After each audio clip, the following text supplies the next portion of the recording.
Essa vai ser a maior maldade que farei nesse canal.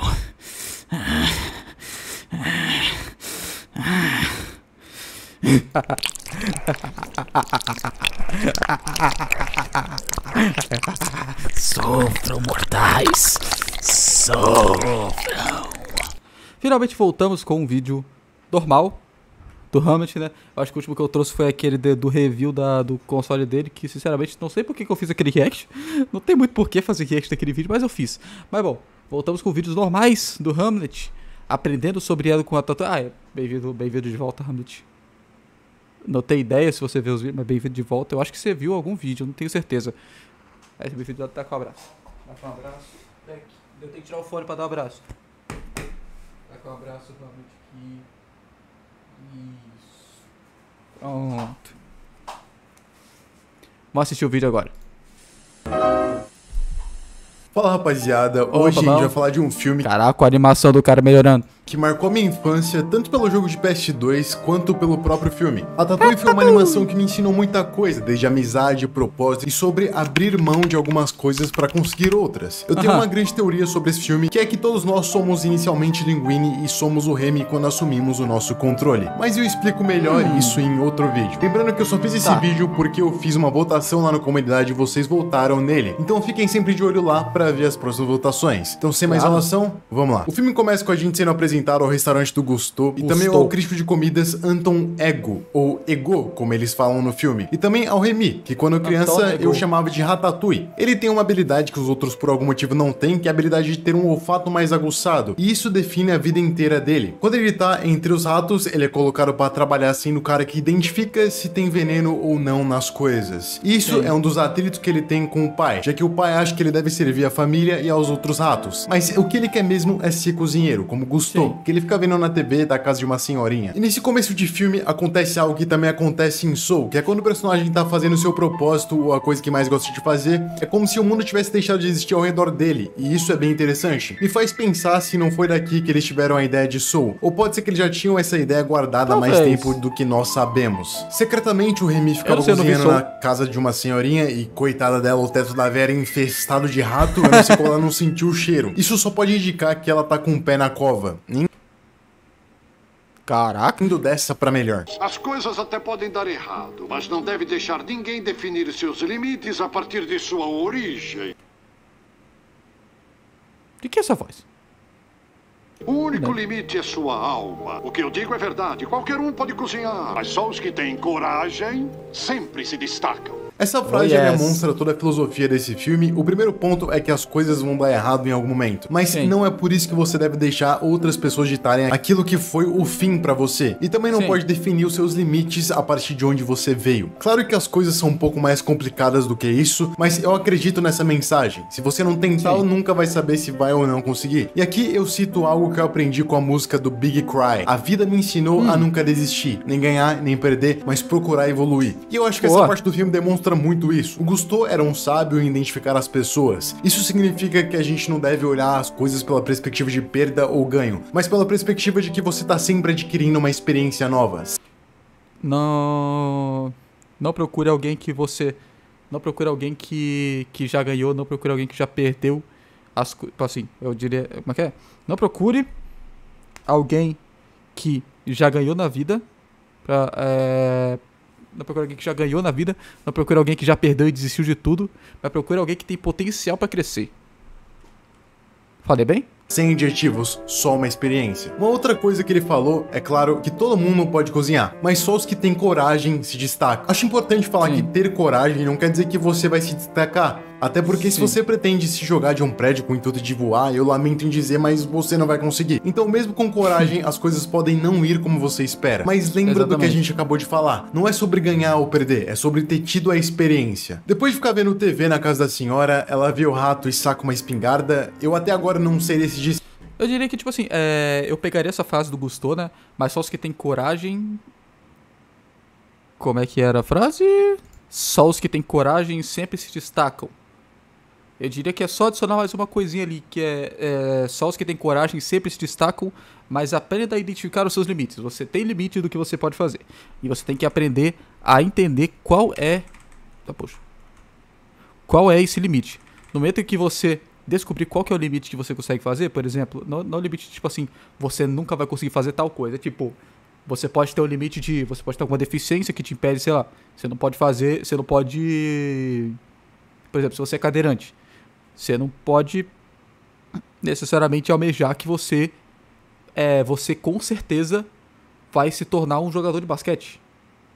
Andando mesmo, um jogador de basquete andando, no caso. Você tem que reconhecer os seus limites e ser melhor naquilo que você consegue fazer. Se você é um cadeirante e você quer muito jogar basquete, se não me engano, tem que basquete de cadeirante, né? Você consegue ir... Você consegue alternar as coisas e você consegue ser o melhor naquilo que você consegue fazer. Eu não sei se ficou confuso o que eu falei. Onde é que eu parei o vídeo? Não quer dizer que você vai se destacar, até porque se você pretende, as coisas podem ter tido a experiência. Depois de ficar vendo TV na casa da senhora, ela vê o rato e saca uma espingarda. Eu até agora não sei decidir se essa foi uma reação certa ou se foi uma reação exagerada. Mas isso Exagerado pra caramba, é o rato. fez com que todos os ratos Mas se bem que, né? Tipo, eu diria que não foi exatamente exagerada. Eu acho que foi exagerada, mas é compreensível, porque é uma senhorinha morando sozinha no meio do mato e tal. E de repente ela só vê que tem um rato do nada. Talvez ela não tenha contato com muita gente há muito tempo, então a primeira ação dela é: rato é ruim, vou matar. parassem em fuga para um rio que dava diretamente pro esgoto. E a véia continua seguindo eles até lá, mesmo embaixo da Putz, essa cena me dá uma agonia quando eu assisti a primeira vez. chuva. Ela realmente queria matar aqueles ratos aquele dia, né, mano? A véia perseguiu o percurso todo, pelo amor de Deus. Durante essa fuga, o Remy acaba se perdendo de sua família e isso fez com que ele ficasse meio louquinho na cabeça. Começou a imaginar o Gusteau falando com ele. Obviamente, ele é fruto da imaginação do rato, mas mais do que isso, ele é como um guia ou um mentor. E isso é algo que eu vi enquanto eu lia Sêneca, aquele filósofo estoico que eu sempre cito. O Sêneca recomenda para todos nós imaginarmos um mentor ou ter uma figura ideal em mente sempre que formos fazer alguma coisa, pra gente sempre se perguntar se um sábio faria o que estamos prestes a fazer. Ou seja, quando pensar em tomar uma decisão, pense, um sábio faria isso? Essa é uma recomendação bem importante, porque se você se inspirar... Eu acho que eu tenho isso. Aliás, várias pessoas têm isso, né? Principalmente na parte religiosa, é de Deus ou Jesus, no caso, né? Talvez. espelhar em alguém que tem a virtude, você também vai conseguir praticar a virtude imitando essa pessoa. Eu mesmo já usei Sêneca como um espelho moral durante algum tempo. Eu sempre me perguntava, Sêneca faria isso? E isso fez me praticar a minha virtude durante um longo tempo. Você pode se perguntar, por exemplo, o Superman faria isso? Ou o Batman faria isso? Ou Jesus Cristo faria isso? E talvez assim a gente dê uma utilidade para esses heróis que tanto gostamos, que possamos fazer da virtude deles a nossa. O Gusteau da imaginação dele o incentiva a sair do esgoto e olhar pro mundo, procurar por comida, mesmo que ele tenha acabado de perder da família. Isso pode parecer meio insensível para algumas pessoas, porque o chefe falou que não há tempo para se lamentar, mas na minha opinião seria bem mais insensível ter ruminado o sofrimento emocional do rato e fazer ele ficar ali parado. Às vezes, a pior coisa que você pode fazer para fazer um sentimento ruim passar é ficar parado pensando sobre ele. Não há tempo para se lamentar. O Remy finalmente sobe e encontra comida, só que o chefe aparece de novo falando que o cozinheiro não rouba comida, ele faz a comida e aponta que é moralmente errado roubar. Mas eu tô com fome. A comida virá, Remy. A comida sempre vem para aqueles que adoram cozinhar. É impossível deixar de notar que o Gusteau que o Remy idealiza tem um toque meio mágico, né? Tem uma coisa meio mística ali, até porque não é certeza que a comida sempre vem para aqueles que adoram cozinhar. Talvez nunca venha, vai saber. E no meio disso tudo, o rato começa a procurar outros lugares e vê esse casal brigando. E tem logo uma mulher apontando para um cara. Daí ela atira e o Remy volta para observar o que tinha dado. Só que nisso eles já começaram a se beijar. Olha, eu não sei o que eles tinham na cabeça da época pra fazer esse filme.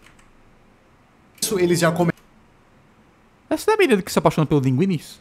começaram a se beijar. Olha, eu não sei o que eles tinham na cabeça da época pra fazer esse filme, mas se Ratatouille tivesse sido feito hoje em dia, com certeza não teria tantas armas assim. Depois disso, o ratinho doido acaba encontrando um restaurante. Nesse restaurante está o Linguini, o chefe tóxico da cozinha e a futura namorada do Linguini, a Colette. Fora todos esses outros coadjuvantes. Claro, o Linguini é contratado no restaurante porque ele é Só que da cozinha assim, o que mais importa é o Linguini, a Colette, aquele loirinho E esse cara aí, baixinho anão. É filho da ex-namorada do Gusteau. E, spoiler, também é filho do Gusteau. Ou pelo menos a gente acha isso. Ele vê o Linguini cozinhar e isso deixa ele muito puto porque o Remy o despreza, só por ele ser um ajudante. Mas a voz da consciência dele, o Gusteau, fala que qualquer um pode cozinhar. Só que o Remy não liga pra isso. Ele continua desprezando o Linguini e só vai, entre aspas, ajudar ele porque acredita que ele está estragando.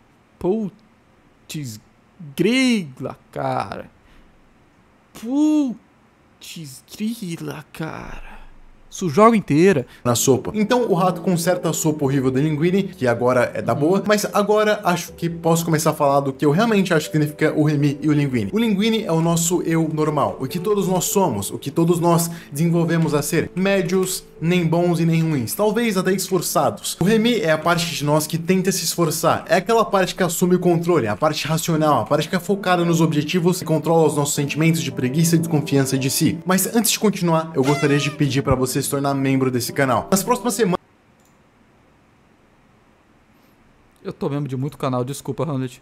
eu vou lançar uma novidade pra quem é membro e eu vou anunciar isso antes. Então, vocês que são membros, fiquem espertos. Talvez eu até faça umas livezinhas pra vocês, tá ligado? Então vira membro aí. Isso fica mais evidente quando o Linguini captura o Remy e tenta conversar com ele. Isso acontece quando nós decidimos ser sinceros com a gente mesmo. É com a sinceridade emocional que o nosso lado racional se apresenta. E é nesse acordo, nessa distinção de categorias, que o lado racional pode finalmente assumir o controle. É quando o sentimento entende que ele é algo a ser observado e experienciado, e não apenas experienciado. Depois deles fazerem as pazes, é quando o Remy finalmente começa a entender como assumir o controle do Linguini e fazer ele cozinhar com maestria. O problema da pureza racional é que ela não tem ética quando é usada por si só. Isso fica evidente quando o Remy rouba os temperos da casa ao lado. Mas com a ajuda do Linguini, eles se resolvem com ele falando que vai comprar os temperos. Ou seja, é o lado emocional que a empatia se projeta pro nosso lado racional. A partir disso, desenvolvemos a empatia racional, que é a empatia focalizada. Mas agora você se pergunta, qual é o lado do Gusteau nessa história? Bom, o Gusteau é simplesmente o lado racional projetando um ideal de virtude, um ideal de como se deve se agir. Isso é necessário para se guiar. Afinal, ser racional não quer dizer que você é sábio, mas que tá buscando a sabedoria,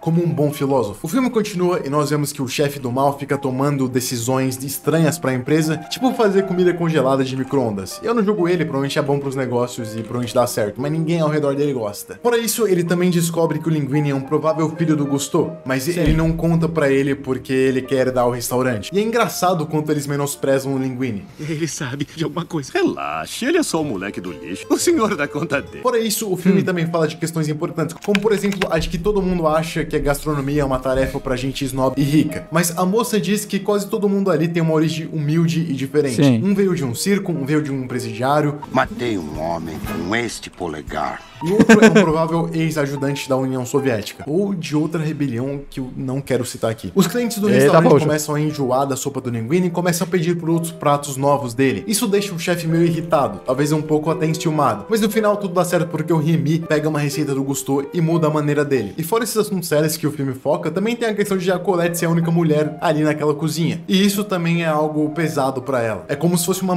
vitória, uma mulher tá naquela cozinha. E isso é muito engraçado, porque geralmente as pessoas associam cozinha com mulheres. Em uma cozinha profissional, nenhuma mulher tá ali. Quer dizer, menos a Colette, né? Enfim, é só algo a se pensar. Logo depois disso, o rato acaba reencontrando sua família. E isso é bom, mas só até certo ponto. Porque aqui ele entra em conflito com o pai, que novamente quer que ele faça algo que ele não quer fazer. E uma coisa interessante que acontece aqui é que o pai dele barzinho dos caras. Ele diz pra ele encarar a dura realidade. Só que ele mesmo não encara a realidade das coisas. E a realidade naquele momento é que o filho dele não quer estar ali. Você não pensou que eu ia ficar pra sempre, pensou? Os passarinhos acabam saindo do ninho, né? O Remy tem uma visão dos humanos que o pai dele não tem. O pai os enxerga como inimigos mortais e realmente, a maioria dos seres humanos matariam um rato ou dariam um jeito de expulsar se visse um. É bem complicado de aceitar isso, mas o Remy conheceu um humano que o entendeu e foram capazes de criar uma amizade. Só que o pai dele mostra uma vitrine cheia de ratinho morto e ratoeira.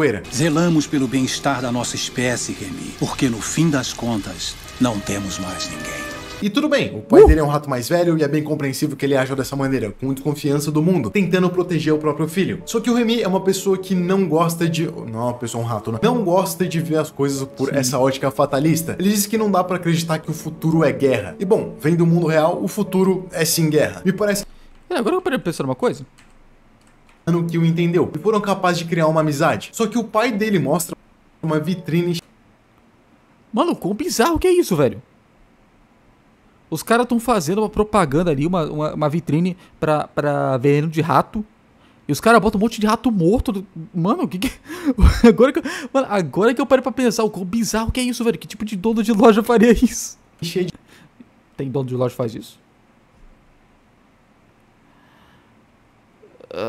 De ratinho gosta de acreditar que o deixar de brigar com os ratos urbanos, até porque a gente olha pra eles como se eles fossem pragas que devem ser eliminadas. E eles já foram, em uma época, talvez até hoje. Assim como as baratas urbanas. O Remy enfrenta o pai falando que a mudança tem que começar por ele e até tenta se comunicar com os humanos. E acho que isso cria uma vontade dentro dele, a vontade de querer parecer pros outros humanos. Fazer as pessoas entenderem ele. No dia seguinte, o Remy encontra o Linguini dormindo no meio do restaurante e começa a controlar ele mesmo assim. Logo em seguida aparece a Colette, que fica com um pouco de ciúmes do relacionamento do Linguini com o chefe, e isso a faz ficar mais irritado do que o normal. Depois acontecem alguns diálogos que no fim dá um beijo. Sim, o Linguini e a Colette acabam se beijando e não é novidade pra ninguém, né? Não tem porque eu ficar enrolando aqui pra vocês, criando um mistériozinho que todo mundo já sabia desde o começo que eles caras iam se beijar, mano. Logo em seguida, o filme corta pra casa do Ego, escrevendo suas críticas e descobrindo que o Gusteau tá em relevância novamente. Em outra parte daquele mesmo tempo, o advogado-chefe confirma que o DNA do Linguini é o mesmo que o do Gusteau. Durante uma longa parte, nós vemos o Linguini e a Colette juntos, isso faz com que o Remy fique um pouco de lado. E as opiniões do Remy também são deixadas de lado pelas opiniões da Colette. É como se o lado emocional tivesse novamente ganhado força, que no caso é o Linguini, e o lado racional perdido força. O Remy sabe o que é melhor pra fazer cada receita, mas mesmo assim o Linguini, confuso pelas emoções e cheio de paixão, abandona aquilo que é bom em troca de sua amada. Eu não acho que isso seja errado, até porque eu percebo um pouco de ciúmes do Remy. Com ele ficando de lado, uns amigos ratos aparecem na porta do restaurante com o intuito de que o Remy roube comida. Isso é algo longamente discutido durante o filme inteiro. O Remy até tenta não roubar a comida, mas ele acaba sendo influenciado pelos seus amigos. Só que sempre que ele vê a imagem do Gusteau, se arrepende e tenta não fazer. Além disso, nesse mesmo momento, procurando a chave do lugar em que as comidas são guardadas, do qual eu esqueci o nome agora,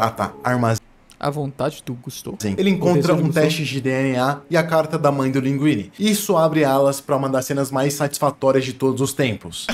Você saia do meu escritório agora! Ele não tá no seu escritório. Você que tá no dele. Quando isso acontece, a vida do Linguini muda do dia pra noite, enquanto o Remy continua roubando comida pra sua colônia, até que finalmente o Ego chega e cobra um prato novo do restaurante. Só que um dia antes, o Linguini descobre que os ratos estão roubando comida. Isso faz com que ele seja expulso. Algumas coisas acontecem nesse meio tempo, como por exemplo o Remy sendo sequestrado pelo antigo chefe, só que ele é liberto pela família e corre pro restaurante pra ajudar o Linguini, mesmo que ele o tenha expulsado.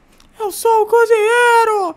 Quando o Remy chega ao restaurante, o Linguini admite que era o rato quem fazia as receitas e todo mundo vai embora. Todo mundo simplesmente deixa o Linguini ali depois de descobrir que o rato fazia tudo. Eu não sei se essas pessoas realmente acreditaram no Linguini ou acharam que ele tava maluco. Eu não sei se essas pessoas agiram com ética ou sem ética. Eu acho que eles só acharam que ele tá maluco mesmo. Fico em dúvida, porque é uma história muito maluca realmente e nada... Porque, tipo assim, naquela hora, se não me engano, se bem me lembro, naquela hora eles estavam, tipo... O Linguini tava errando os pratos tudo, não sabia fazer o negócio, porque ele não sabe cozinhar, né? Não sabia fazer o negócio, tava meio maluco lá, papapá. E aí, de repente, chegou o rato lá, eles todo mundo brigando porque não tava conseguindo fazer o prato. Acharam o rato lá e ele só falou, não. Esse rato aqui é o cozinheiro. Então provavelmente acharam que só que ele é maluco mesmo. Higiene com o rato estar cozinhando, mas eu entendo de certa forma, mas beleza, enfim. Mas depois de todo mundo ir embora, os ratos e a colônia de ratos foi quem veio ajudar e depois a Colette. Mas ela tinha ido embora antes. Fora isso, um inspetor sanitário também chega lá. Só que os ratos prendem ele no armazém. E aí, isso acontece com o chefe Skinner também. O filme continua e o rato decide servir um ratatouille pro Ego. E aí tá o nome do filme, Ratatouille. Um prato de camponês. Algo simples e nada muito refinado. E eu não sabia que isso era o ratatouille. Eu não sabia... Ratatouille existe? Que era uma receita de prato, enfim, whatever. Nossa, falei igual. Enfim, tanto faz. Ele provavelmente sabia que o Ego iria gostar disso, porque ele ficava horas vendo conteúdo de culinária na TV. Mas pelo que eu me lembro, no filme não explica isso. Então eu só criei essa teoria dentro da minha mente. Quando o Ego come aquele prato, ele se vê nas nuvens. Ele lembra da sua infância e como a mãe dele fazia aquilo pra ele. Então, vencido pela nostalgia, ele disse que quer ver o cozinheiro que fez aquele prato e espera todos os clientes saírem dali pra poder fazer isso. Não lembro quando foi a última vez que pedi a um garçom para dar os meus parabéns ao chefe. Então o Linguini explica que o rato é o chefe e sempre foi. Ele até ficou pra ver o rato cozinhando. E no dia seguinte publicou a crítica. É uma análise que cabe até no meu trabalho aqui no YouTube. Portanto, eu vou escrever um pouco sobre as coisas que foram ditas. De certa forma, o trabalho de um crítico é fácil. Nos arriscamos pouco e temos prazer em avaliar com superioridade os que nos submetem seu trabalho e reputação. Ganhamos fama com críticas negativas que são divertidas de escrever e ler. Mas a dura realidade que nós críticos devemos encarar é que, no quadro geral, final, a mais simples porcaria talvez seja mais significativa do que a nossa crítica. Nem todos podem se tornar grandes artistas, mas um grande artista pode vir de qualquer lugar. Isso se encaixa muito bem no meu trabalho, inclusive é por isso que eu não tento não criticar tanto as coisas. É claro que quando eu não gosto muito de algum filme, eu falo tipo, eu não gostei desse filme. Eu acho que isso nunca aconteceu, na verdade. Mas, por exemplo, a série Velma, eu tentei não criticar porque eu não gosto de criticar. Eu entendo a evolução de personagem do Ego, porque eu acho que eu me sinto um pouco como ele. Eu acho que a mais simples porcaria talvez seja mais significativa do que todo o meu trabalho aqui. E toda... Eu acho que isso se encaixa bastante em ter uma visão positiva das coisas. Por exemplo, eu vou pegar um exemplo aqui. Quando eu vejo um canal pequeno, né? Quando eu vejo um canal pequeno ali de 1000 inscritos pra baixo. Quando eu vejo um canal pequeno, eu sempre tento... tipo assim, obviamente esses canais pequenos eles têm vários problemas, porque geralmente estou começando, normalmente não tem equipamentos muito bons, não tem muita edição, essas coisas assim. Mas tipo assim, quando eu vejo canais pequenos, eu sempre tento ver as coisas positivas que eles têm. Ele fala bem. O roteiro dele é bom. Sei lá, se for gameplay, caraca, ele joga bem pra caramba e tal. E isso aí, eu acho interessante isso, porque justamente pode fazer... esse tipo de coisa pode fazer uma pessoa crescer pra caramba. Um exemplo que eu tenho disso aí também, por exemplo, é o TK Raps. O TK Raps eu lembro de anos e anos atrás, o Kel e a Laura reagindo a ele.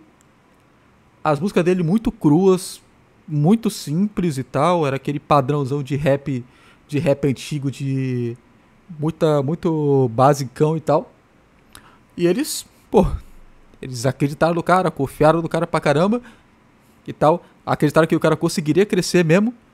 E se for ver do jeito que ele tá agora, né, o cara tá sinistro. Então, tipo assim, mesmo que a pessoa, mesmo que o que você vê esteja ruim hoje, ainda tem uma pequena chance daquilo crescer pra caramba. Da minha é sempre bom ver o lado positivo das coisas. E o filme termina com o Gusteau fechando porque soltaram o inspetor sanitário e o chefe Skinner. O restaurante perdeu a credibilidade junto com o Ego, que deu uma crítica boa para um restaurante que cozinhava ratos. Só que o filme termina mostrando que apesar de ter perdido tudo que construiu até aquele momento, o Ego termina muito bem tendo investido em um negócio que provavelmente é o novo restaurante que eles abriram no final do filme. E assim, no final, a gente foi um restaurante pequeno, cheio de ratos, com um crítico que foi vencido pela nostalgia, um pequeno espaço, só que com muita história pra contar. E esse, meus amigos, foi o filme Ratatouille. Então, se você gostou, deixa o like, deixa o comentário, e eu vou ficando por aqui. E tchau! Tchau! É isso! Eu vou colocar a câmera aqui. Aí fica aparecendo os negócios do lado. Eu acho que eu vou fazer isso padrão agora. Vai ficar o canal de um lado, o vídeo do outro, alguma coisa desse tipo assim. E é isso aí, minha gente.